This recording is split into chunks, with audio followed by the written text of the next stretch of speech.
Hi. So today I want to talk about the father wound.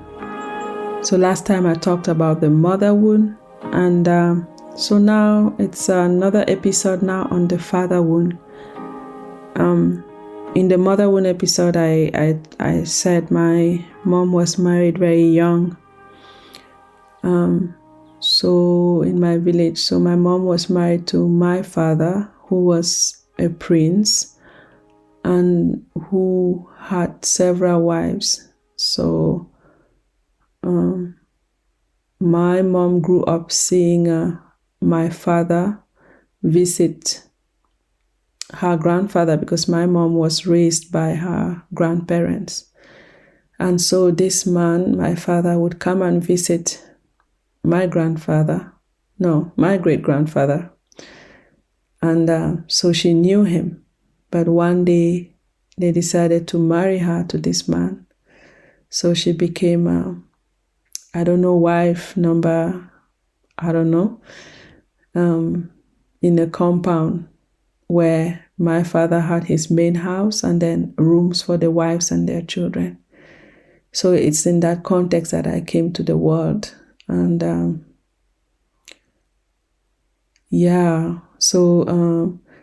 so in the main house, my father had, I think, my mother and another wife living in the main house, and the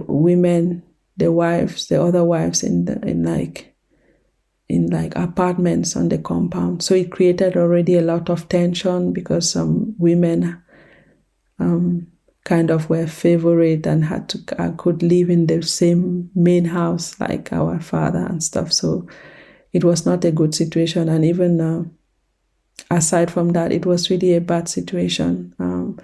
This kind of context of one man, many wives, one father, many children, and it creates this insecurity, competition. The atmosphere was really not good, and my mother didn't like it, so she ran away at one point.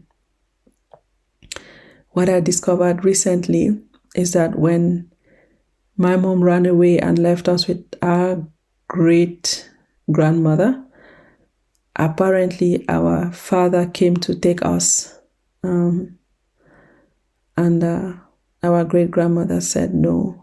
I was not there, I didn't see it, but my sister saw it. She said, no, you cannot take them. And then he left. He respected her wish and left. And so through the years where we were changing caregivers and everything, at one point we lived in Yaoundé, in the capital of Cameroon, with our uncle.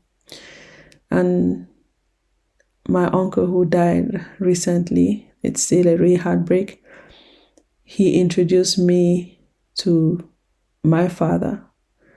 So that was a very special moment for me, because without that particular time, I would not have any memories of my father. I think I don't know if I was 9 or 10 years old when that happened, or 8 years, I don't know. So my father was a member of the Cameroon Parliament. So when he came into town, into Yaoundé for his parliamentary sessions, I would go visit him in his Hôtel des Députés in Yaoundé. And so I got to spend a bit of time with him, and it was not much time, but still a bit of time. And at one point, he decided to take my sister and me to the village. He said he's taking his kids back to the village. And by chance, our mom came that day, and then he didn't take us. Anyways, all that to say that I always wanted to have a dad. It was like this imprint in my soul, this longing, this hunger, this emptiness, this big embrace, my arms stretched, and there was no one to embrace, and there was no father to embrace. There was no I'm stretching my arms, and then there's no one there to take as a father figure. So I always admired so much other kids who had fathers. For me, it was a fascination. How do you get a father? Like, I don't know, like, what do you need to do? What do you need to do? Like, what? It's like I think I was seeing it like a job, something where you have special qualities, but then, like, what special qualities? Like, who decides them? Well, why do I not have those special qualities to have a father too? So as I grew up, I had this, and I had this longing for my father. So I would look for my father everywhere. Even when I came to Europe as a teenager, I had a stepfather. Our mom wanted us to call father, but for me, my father was my father in Cameroon. And I saw him everywhere. When I traveled to New York for the first time, any respectable black man I saw with a trench coat, gray hair, in a suit, I said, oh, this is my father. Like, I would look at him and wait for him to recognize me or smile at me, and then, no, it was not my father. Like, I just kept looking for my father everywhere I went. Every city I visited, I just kept seeing these like respectable older black men, and I said, oh, he must be my father. He must be. Look at his face. Look at his nose. His nose looks like mine. And then, of course, it was not my father. It was just like dreaming for a few minutes, like forgetting reality for a few minutes, right? So at one point, I decided to start talking to my father anymore. Anyways, it took longer because my mom got in the way and blocked I wrote a letter to my father, and then my mom didn't give it to her. So it took longer than necessary, but at one point I managed to get through to him, and then we started talking on the phone. So every week we would call each other once and just have a chat. It was like, at first, just like he was a very easygoing man, in the sense that he was funny. He was intuitive in that he knew it was not easy for me because we didn't know each other. And but he kept at it. He would call, and then I was just so happy he was talking to me. Like, seriously, I was so happy. My sister wasn't ready, and my sister never wanted to talk to him. And so we kept that communication. And then I was like making promises to him that I would come to Cameroon and see him. And then I think he wanted to buy a car. He wanted to send money and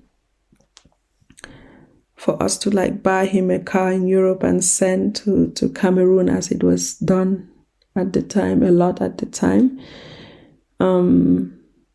What else? He told me how proud he was of me, of that I was studying, that he was so proud of me. So it made me really happy, and yeah. So I was like kind of building that relationship. It wasn't going really fast, but which is normal because we didn't know anything of each other. Until I never got to actually. So he sent me a letter. During that year we were communicating. He sent me a letter in which I still have the letter. It's one of like my I have an archive of many artifacts of my life. It's really crazy, but I have this letter, and in it he talks about the family, and that I think at the time my last sister was not yet born, that we are 75 children, that he's proud of us, and that he has 150 cows and stuff. And that letter is even more precious to me today, because 1 year after we started talking, my father died suddenly, and it was really, really so painful because I never got that opportunity to go to Cameroon and see him and meet him, and then as an adult, talk to him, and be welcomed by him. So, yeah, that is something. Is my father wound gone? I don't think so, though.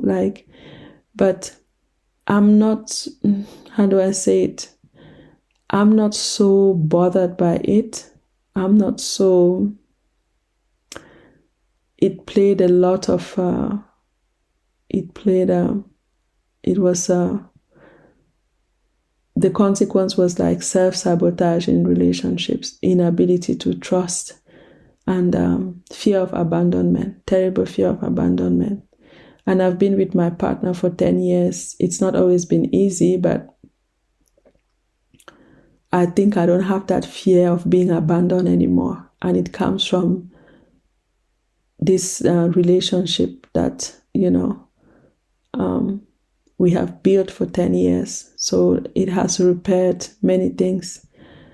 There's still a little part of my soul who's I still admire people who have dads, but I'm just happy for them. I think I would even want to just spend time with them and watch them with their dad and see what they talk about, because I'm so fascinated. I just want to see the dynamic, if they show each other love, if they have banter, or I like that. So actually I should find a show where maybe a reality show where father-daughter or father-son, it doesn't matter, where you can see the relationship. Not a movie, but like a show. So that's my father's story. It's just that it's just like these people. Yeah, that's where my melancholic Mimi comes in. But I have a reality too that pulls me to the present. Luckily, I have 3 daughters, so it's amazing. And I tell them about my father, but just a little bit, because I cannot share the whole story yet. But hey, that is it. So do I have any tips? If you have a father wound, I would say to see how maybe it can play in sabotage in relationships, romantic relationships, and even friendships. Like this fear of abandonment, it just makes you act in a very, I would say, confusing way, because you're so scared of it happening that, your actions, you're trying to prevent the abandonment can actually lead to the abandonment. So it's important to examine how. I'm sure not having a father impacts us in different ways. Just now I was thinking that how amazing it would have been if, as an adult, I would have spent just a day with my father and had a chat, a meal, and just talk, and give each other a hug. Yeah. So compared to my mother wound, I would say, because my mother is present, of course I struggle more with her because I cannot struggle with my father. So my father has kind of this deified image, or this good image, because he's not here. And even when he was alive, it was he was, in my mind, better viewed, of course. But the thing is, the reality, the rational, that's not the emotional, the rational part of my brain knows that the person who was there for me, or who tried her best, even if it was not good enough, was my mother, not my father. So I still know that. And yeah, so that's the reality of it. But all that to say that if you carry this in you, it's something you can work through. You can work through it. You can find how it impacts you and what you have to release, And I think practicing self-forgiveness is so important. We have to forgive ourselves for these circumstances that happen to us, These are things that happen to me. It doesn't make me a bad person as I used to feel in the past, or a broken person. It doesn't make me. It's like that. That's my life. That's what happened to me. So it's really uncovering these things so that we don't feel broken, ashamed, and hiding because we think we are broken at the core. No one should know. No. It's just really uncovering the consequences in your life and addressing them, because sometimes it feels so daunting. It's as if we admit to ourselves that this is the feeling we feel, it's as if everything's just going to crumble. But actually nothing is going to happen. Sometimes it's easier to fix than we think, but it takes the step of looking inside, not forgetting the chatter and really looking inside. So how does this make me feel? What is going on with me? Why do I feel this way? Why do I think this way? Why do I speak to myself this way? Where does it come from? And sometimes we don't need to do the work ourselves. We can have like a therapist or a friend have this conversation to see where these things come from. And from there, we can start undoing them. Because when we recognize patterns, we gain awareness. And from there, we can, if you're always telling yourself, I don't know, I'm ugly. And then you start questioning, but why do I speak to myself that way? And you start uncovering, trying to understand the emotion, where it comes from. When you will uncover that, when you will start telling yourself you're ugly again, after a while, you will catch yourself, it will not feel right anymore, because you've uncovered that and you've dug deep to find the underlying emotion. So that's what I wish for all of us. Thank you, and until next time.